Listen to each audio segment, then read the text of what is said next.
Selamat sore Pak Zanil, izinkan kami, kelompok Bajamas akan mempresentasikan hasil pengujian kelompok kami. Sebelum kita masuk ke dalam pengujiannya, izinkan kelompok kami memperkenalkan diri kami masing-masing. Saya, Brand sampai Metimu dengan NIM 102020624000022. Saya Putu Yuda Hendrik Kusuma dengan NIM 10206240043. Saya Muhammad Nur Yunus Fadlin dengan NIM 1020624300006. Saya Muhammad Rusdan Arifi Sulaiman dengan NIM 10206240009. Saya Fahri Zulhab dengan NIM 102062400005. Oke, setelah masuk sesi perkenalan, izinkan saya dulu memperkenalkan dulu sistemnya. Atau enggak deskripsi dari Bajamas ini. Bajamas merupakan sistem e-commerce berbasis web yang digunakan untuk menjual produk dan kemasan berbahan organik. Sistem ini juga dibuat untuk mempermudah pengguna dalam mencari, membeli, dan melakukan transaksi produk ramah lingkungan secara online. Sistem ini digunakan oleh dua jenis pengguna, yaitu admin dan customer, teman-teman. Admin memiliki hak akses untuk mengelola produk, pesanan, dan data pengguna, sedangkan customer dapat melakukan registrasi, login, menilai produk, dan menambahkan produk ke keranjang, dan juga melakukan checkout, teman-teman. Jadi, fitur utama apa sih yang ada di Bajamas ini? Oke, masuk ke fiturnya itu ada login dan registrasi pengguna, yang kedua ada manajemen produk, yang ketiga ada keranjang belanja, yang keempat ada checkout dan pemesanan, dan yang kelima itu adalah pengelolaan data pesanan oleh admin. Kita masuk ke alasannya, dan alasannya akan dijelaskan oleh teman saya. Baik, yang pertama-tama kita perlu tahu alasan sistem perlu diuji. Pengujian sistem pada Bajamas bukan sekedar formalitas, melainkan sebuah kebutuhan kritis yang didorong oleh beberapa faktor risiko. Yang pertama, yaitu risiko keamanan autentikasi. Sistem Bajamas mengelola dua level akses, yaitu admin dan user. Kelemahan pada mekanisme autentikasi seperti tidak adanya validasi input yang memadai atau penanganan sesi yang buruk dapat dieksploitasi oleh pihak tidak bertanggung jawab untuk mendapatkan akses yang tidak sah. Yang kedua, ada risiko kesalahan kalkulasi finansial. Berupa fitur keranjang belanja melibatkan kalkulasi harga dan kuantitas secara real time. Bug sekecil apapun pada logika ini, misalnya kesalahan dalam memperbarui subtotal saat kuantitas diubah, dapat mengakibatkan kerugian finansial langsung, baik bagi pembeli yang membayar lebih maupun platform yang gagal mencatat pendapatan dengan benar. Nah, yang terakhir yaitu risiko kegagalan alur transaksi. Berupa proses checkout adalah inti dari bisnis e-commerce ini. Kegagalan pada stage transition, misalnya pesanan tidak tersimpan ke database setelah dikonfirmasi atau keranjang tidak dikosongkan setelah checkout berhasil. Nah, berdasarkan risiko-risiko tersebut, pengujian terstruktur dan komprehensif mutlak diperlukan untuk memastikan bahwa Bajamas ini beroperasi dengan benar, aman, dan andal sebelum digunakan oleh pengguna nyata. Nah, selanjutnya apa target fitur yang akan kami uji? Yang pertama ada fitur login, yaitu fitur untuk mengautentikasi pengguna berupa memasukkan email dan password untuk mengakses dashboard dan layanan belanja. Yang di mana fitur ini merupakan gerbang utama keamanan aplikasi. Yang kedua yaitu fitur keranjang belanja, berupa fitur yang memungkinkan pengguna untuk menambahkan barang atau mengubah kuantitas serta menghapus produk sebelum dibayar. Yang ketiga yaitu fitur checkout dan pembayaran, fitur yang memproses data belanjaan dari session keranjang untuk dicatat secara permanen sebagai entry pesanan atau order baru di database. Selanjutnya kita akan menuju ke black box testing.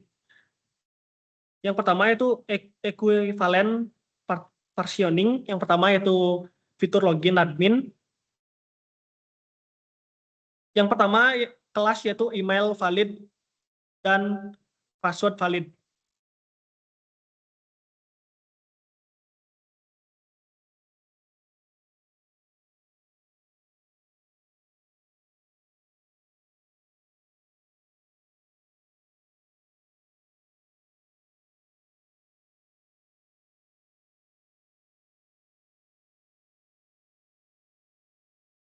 Di mana dengan tipe valid dan range atau kondisi email terdaftar, password lebih atau sama dengan 8 karakter, dengan email yaitu admin example, dan password yaitu 123 sampai 8.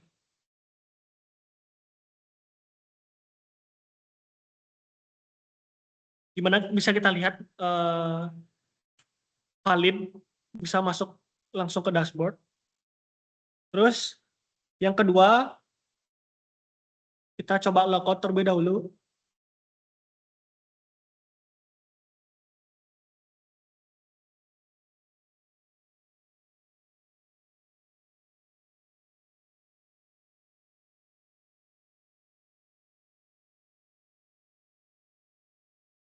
Dengan kelas yaitu email tidak terdaftar. Dengan range atau kondisi email tidak ada di database.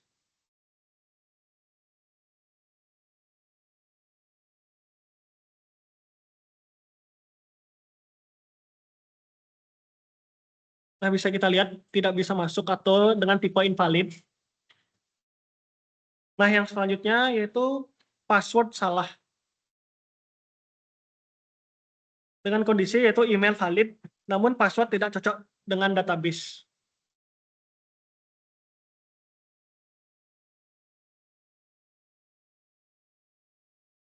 Nah, bisa kita lihat kembali dengan tipe tidak invalid atau tidak bisa masuk ke dalam dashboard karena passwordnya masih salah.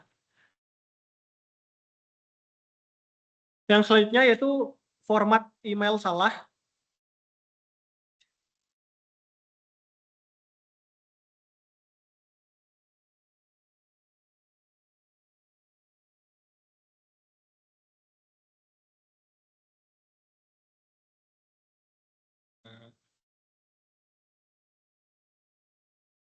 Bisa dilihat dengan tipe invalid. Dengan validasi HTML5 atau pesanan error format email. Terus yang terakhir yaitu field kosong atau salah satu atau kedua field dikosongkan antara email atau password.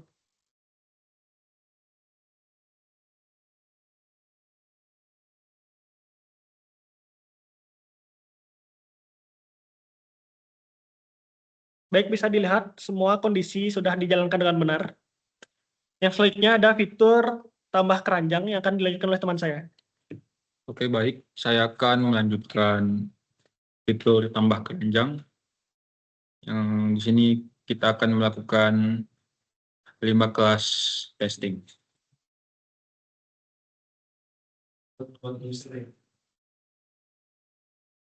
Kan nggak bisa tambah keranjang.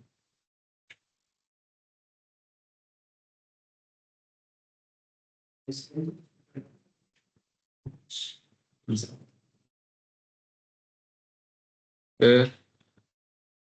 ini kita masuk ke produk dulu ya.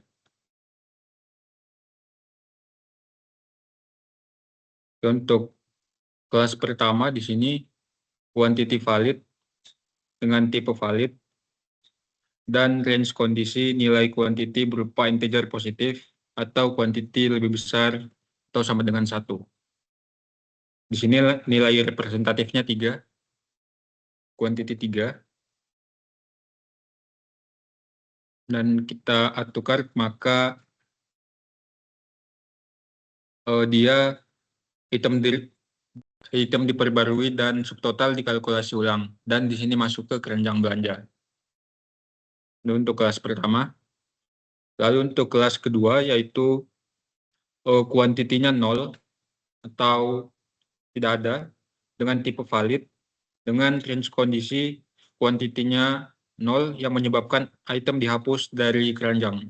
Nah, di sini langsung ada peringatan dari webnya secara otomatis, maka outputnya item dihapus dari keranjang secara otomatis. Kemudian untuk kelas ketiga, kuantitinya negatif dengan tipe invalid dengan range atau kondisi nilai kuantiti di bawah 0.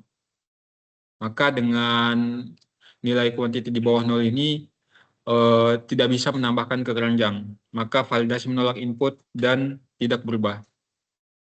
Kemudian untuk kelas keempat yaitu quantity bukan angka. Tipenya invalid dengan kondisi input berupa string alphanumerik. Jadi kita harus menambahkan angka numerik ke dalam quantity ya. Tidak bisa alfabet atau simbol-simbol lainnya, harus angka numerik. Maka jika selain angka, validasi tipe data menolak inputnya. Kemudian untuk kelas kelima, card kosong ketika check out, yaitu user mencoba check out saat card kosong. Nah, jika card kosong, dihapus dulu. Nah, jika card kosong, maka otomatis redirect kembali dengan pesan keranjang masih kosong. Nah, di sini di webnya sesuai ya. Maka dari kelima kelas percobaan tadi, fitur tambah keranjang sudah berhasil kita coba semua. Kita lanjut ke fitur yang ketiga, yaitu fitur checkout.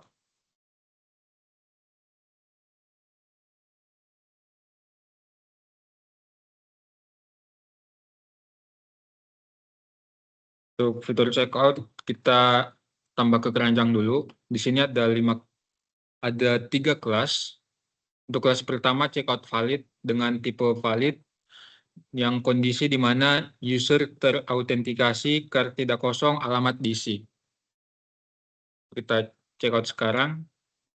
Nilai representatifnya cardnya item valid ya. Tadi itemnya sudah ada serta dengan alamat yang lengkap.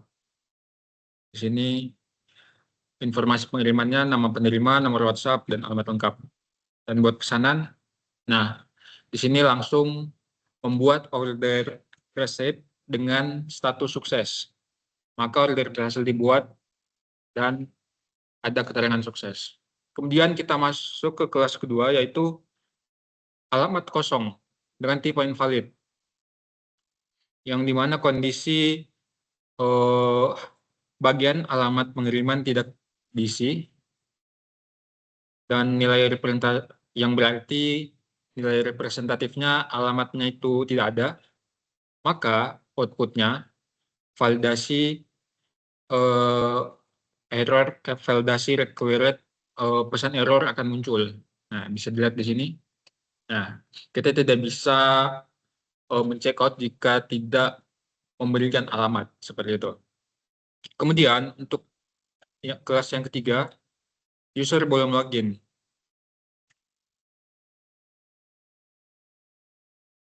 Coba dulu. Di sini tipenya invalid. Request checkout tanpa sisi autentikasi, maka akan memberikan nilai representatif unauthenticated request, yang outputnya akan memberikan user ke halaman login terlebih dahulu. Jadi jika user ingin mencoba check out atau mulai berbelanja tanpa login, maka langsung diarahkan ke halaman register seperti itu.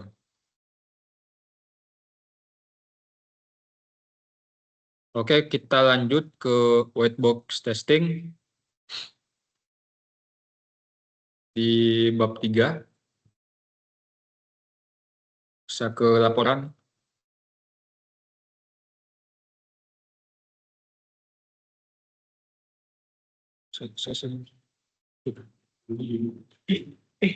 Yang boundary analis itu harus apa? Ya.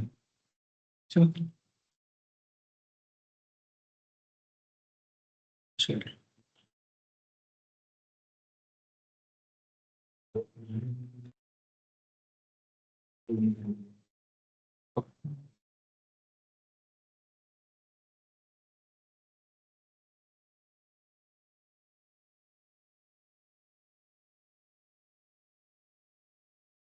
Oke, kita lanjut ke bab 3, yaitu white box testing.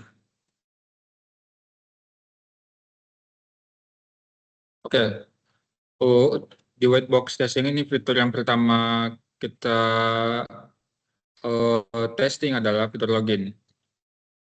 Fungsi yang dianalisis adalah method store pada file authenticated session controller.php. Yang metode ini menangani proses autentikasi dan memiliki percabangan kondisional atau if untuk memvalidasi upaya akses mode admin oleh pengguna yang tidak memiliki hak akses. Nah, di sini kode yang digunakan. Kemudian flow graph-nya bisa kita lihat di sini. N1 baris 3-6 mengambil input, kemudian N2 baris 8 if email dan password benar. Jika true, maka di N3 atau baris 9-10 login sukses. Jika false, maka baris 3-nya login gagal. Dan untuk pencabangan berikutnya ke N5 atau N. Di sini bisa kita lihat identifikasi elemen flow graph-nya. Kemudian lanjut ke bagian psychometric complexity. Di sini bisa kita lihat tentang psychometric complexity-nya. Untuk formula 1, formulanya seperti ini. Yang kedua juga bisa kita lihat di sini ya. Kemudian begitu pula untuk independent path dan test case. Di sini ada dua path. Path pertama yaitu jalurnya N1 ke N2 ke N3 lalu ke N5 dengan kondisi kredensial valid dengan input email test.example.com dan password,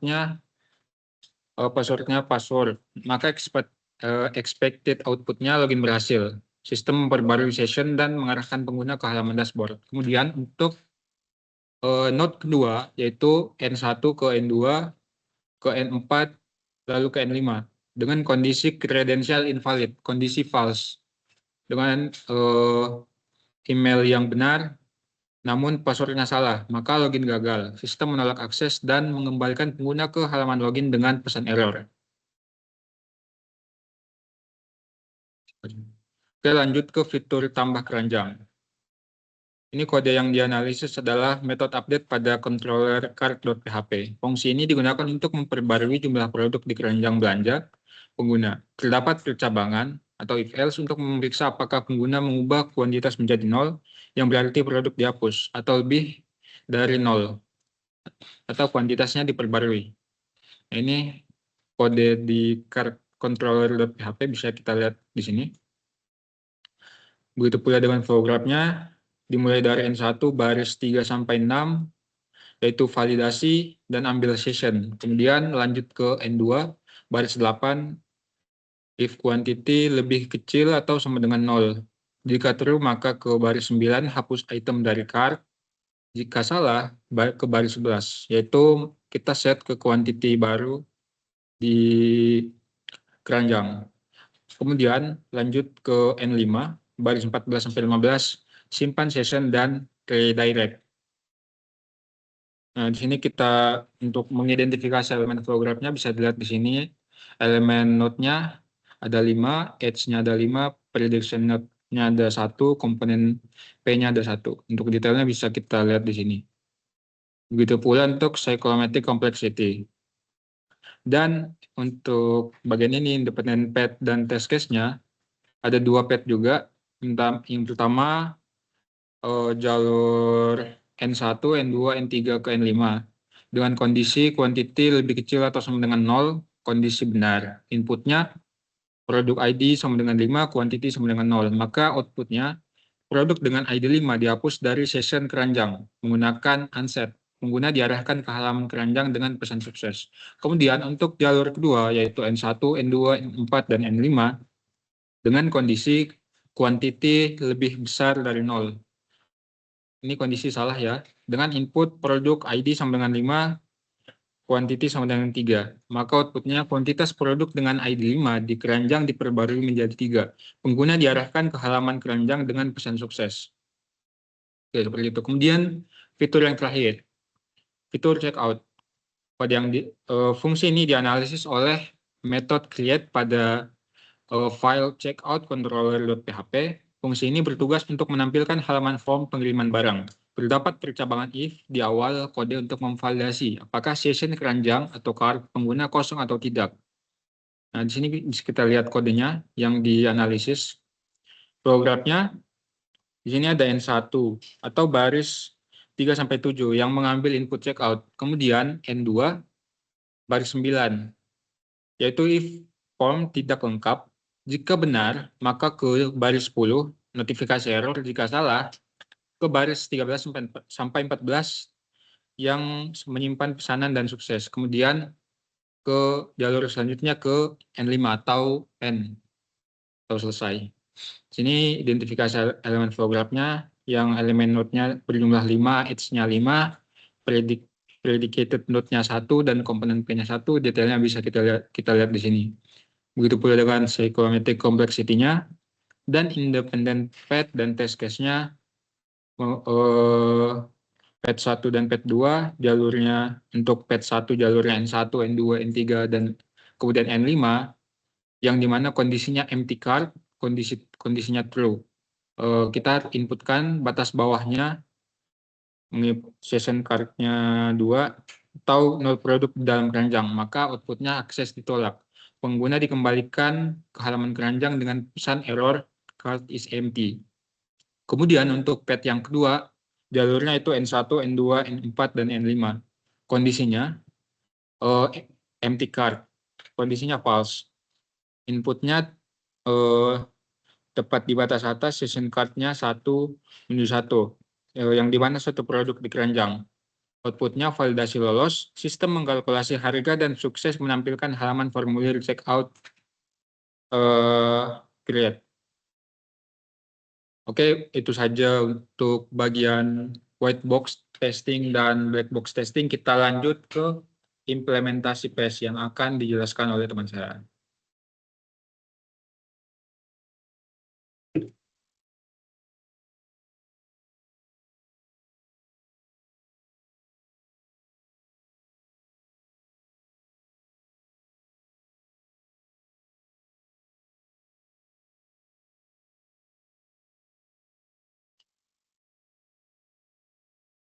Lihat.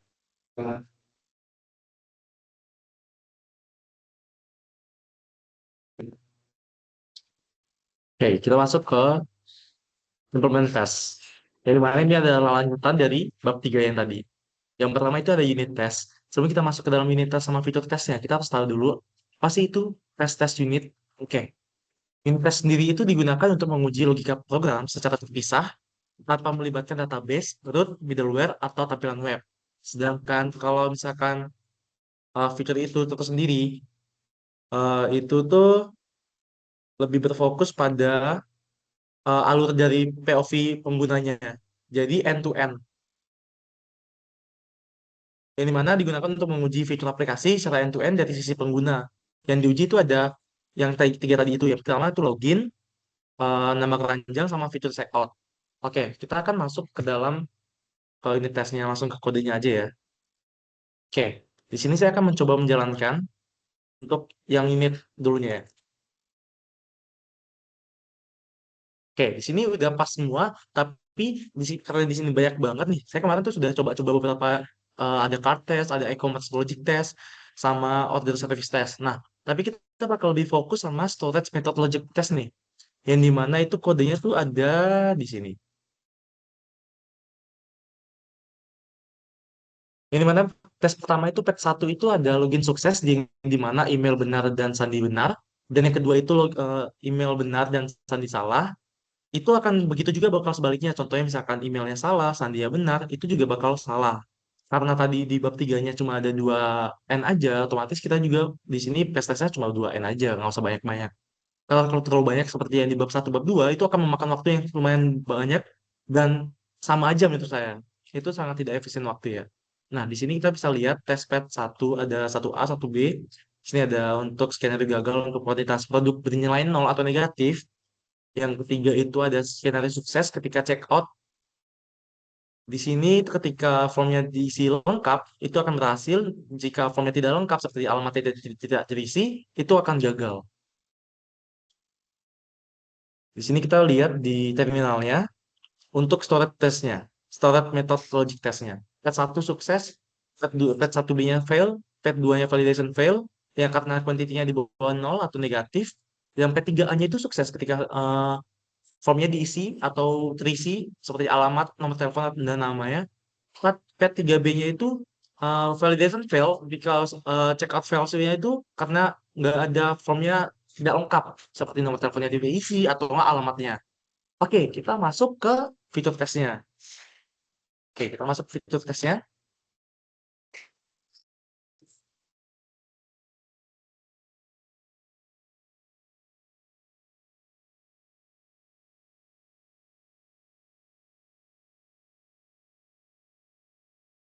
Oke, di sini saya menggunakan nama filenya sebagai Mas Fitur Test ya. Kenapa namanya begini? Karena untuk mempermudah kita. Ini digunakan untuk menguji tiga fitur utama sistem Bajamas, yaitu login admin, keranjang belanja, dan checkout. Karena pada repository sebelumnya tersedia rute dan controller asli untuk fitur chart dan checkout, maka pengujian juga dilakukan pengujian fungsi simulasi yang merepresentasikan perilaku sistem. Tujuannya adalah untuk memastikan skenario valid dan invalid pada equivalence partitioning menghasilkan output yang sesuai. Oke, di sini ada fungsi untuk Bajamas login admin login, yang dimana ketika cocok role-nya admin atau guest itu akan jika tidak cocok tuh akan tidak bisa login sebagai admin. Oke, ini kita ada beberapa skenario, yaitu admin berhasil login dengan kredensial benar. Yang kedua itu login gagal akibat kredensial salah. Hampir sama seperti unit test, tapi di sini lebih ke ini aja VOV penggunanya aja. Jadi itu yang kedua itu ada keranjang belanja, yang dimana ini ketika kuantitinya di atas lebih dari 0 itu bisa berhasil. Ini seperti menambah item ke keranjang belanja dengan kuantitas valid. Di sini ada terlihat satu atau dua otomatis, dan di sini juga terlihat adding to cart with a quantity lebih dari 0, return sukses. Dan yang kedua itu ada menambah item ke keranjang belanja dengan quantity di bawah 0. Itu akan fail ya. Di sini ada tulisannya validation error. Yang fitur ketiga itu check out submisi form. Yang dimana tuh beberapa seperti yang saya tadi jelaskan di unit, yang seperti formnya email yang nggak ada atau alamat yang nggak ada, itu akan salah ya, itu akan tidak bisa. Oke, tadi kita udah coba tadi ini ya ngeran ya. Oke, di sini kenapa banyak banget nih? Nah, karena kenapa dari banyak ini makanya saya buat file yang namanya Bajamas Fitur Test agar lebih memudahkan kita untuk membaca pengujian apa aja yang kita mau uji nih. Makanya saya buat Bajamas Video Test. Di sini kita lihat semuanya centang hijau yang dimana berhasil ya teman-teman ya. Yaitu valid EP admin successful login with correct credential atau admin sama email sama sandia berhasil benar. Yang kedua itu gagal, hampir sama seperti unit test sebelumnya. Oke, mungkin sekian aja dari testnya ya, nggak bisa panjang lebar karena emang sesingkat itu menurut saya ya. Karena kita dilihat dari eh, tadi itu termasuk apa di bab 3 itu tidak terlalu panjang. Jadi storage method logic ini sama Bajamas Fitur ini sudah mencakup dari bab 3 tadi itu. Oke, mungkin bisa lanjut ke section selanjutnya.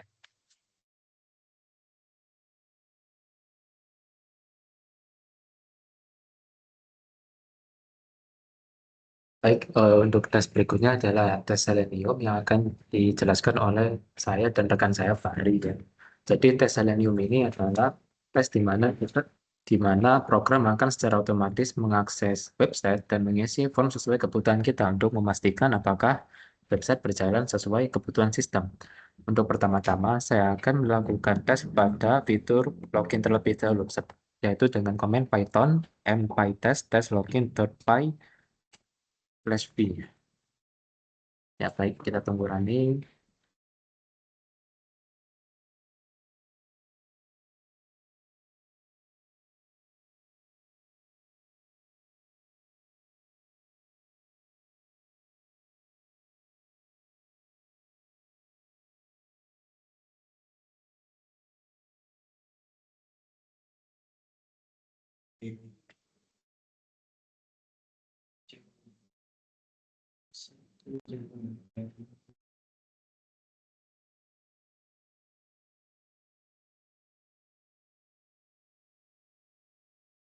Nanti pasku ya.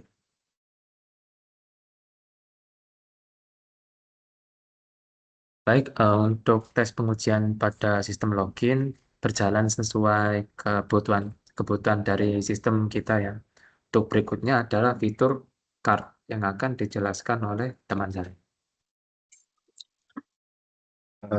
Oke, selanjutnya kita akan masuk ke fitur keranjang belanja atau cart. Logika di fitur ini cukup krusial dikarenakan melibatkan manipulasi kuantitas barang. Fokus pengujian otomatis menggunakan Selenium di sini adalah memastikan boundary data inputan. Mari kita input kodenya terlebih dahulu dengan menggunakan Python script m pytest test underscore cart.py. Oke, lanjut dijalankan.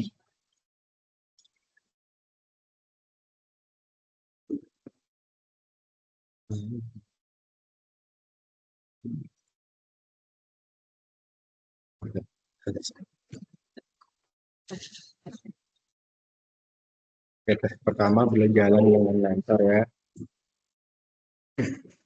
Selanjutnya akan dilakukan tes kedua.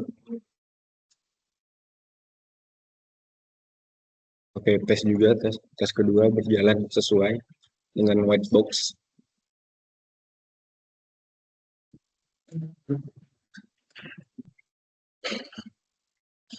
Minus 1. Oke.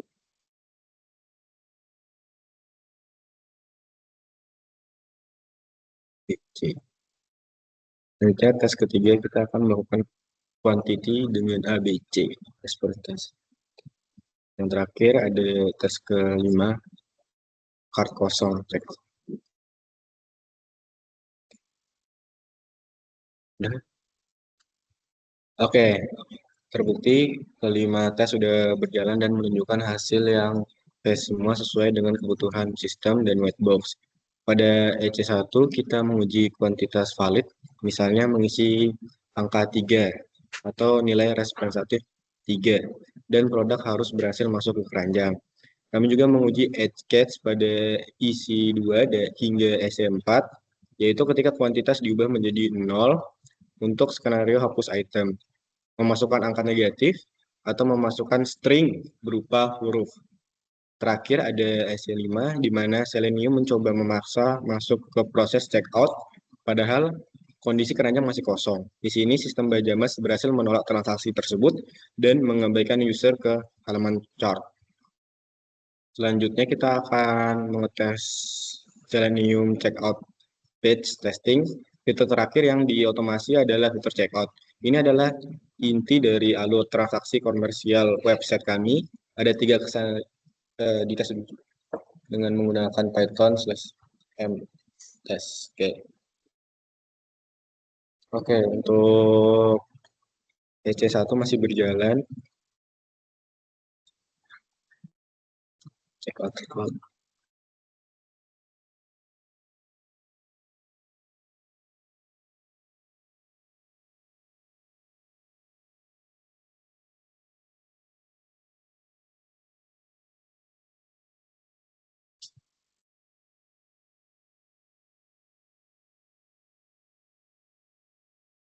Alamat kosong.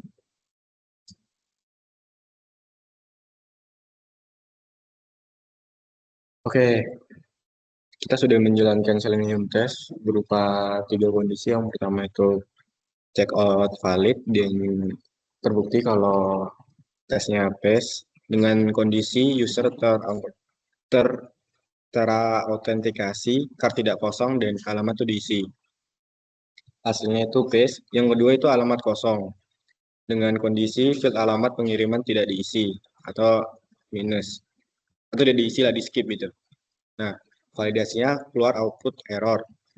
Yang terakhir ada user belum login dengan kondisi request checkout tanpa sesi autentikasi. Bukti nggak bisa. Nah, selanjutnya akan ditutup oleh rekan saya.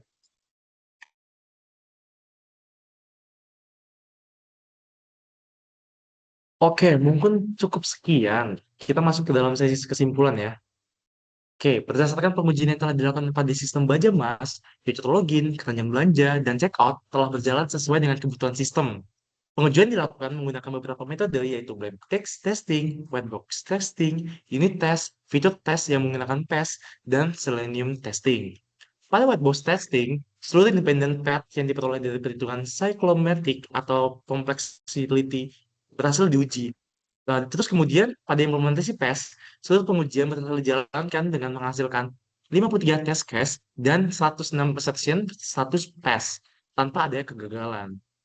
Hasilnya apa? Hasilnya tersebut menunjukkan bahwa logika program atau validasi input serta alur utama sistem sudah berjalan dengan baik.